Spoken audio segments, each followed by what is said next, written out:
ilakaw ka tibok kalibutan ug iwali ang mayong balita, tudloi sila sa tanang gitudlo nako sa inyo ug ako magaubad kaninyo hangtod sa katapusan sa panahon.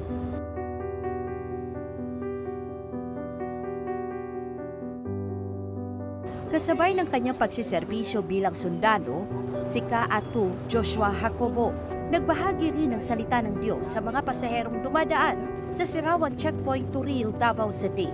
Nakilala ng brigada si Kaatu Jacobo, miyembro ng Task Force Davao, at doon niya ikinwento ang trending video nito sa social media na umabot ng 4 million views.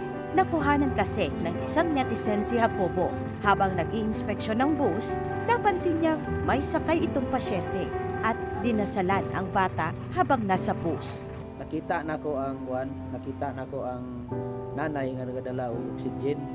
Kunya nakita na akong bata nga luoy gyud kaayo siya ang iyang kahimtang.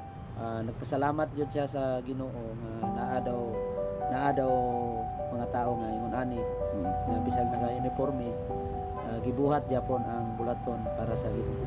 Isang theology graduate si Jacobo bago siya naging sundalo at hindi ito naging hadlang para ipagpatuloy niya ang pamamahagi ng ebanghelyo sa kapwa.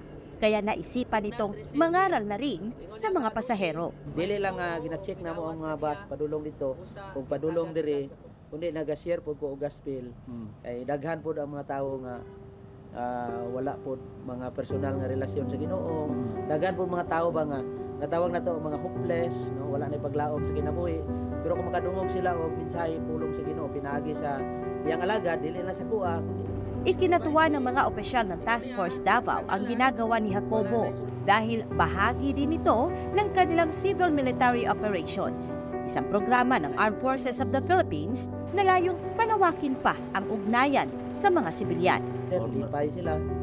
Siyempre ang atong trabaho dili lamang po pag-secure sa kapakanan sa atong syudad diri sa Davao o dili po nga makatabang po ta kay. Naniniwala naman si Kaatu Jacobo na hindi darating sa punto mamimili siya sa pagiging sundalo at pagiging maputing mensahero.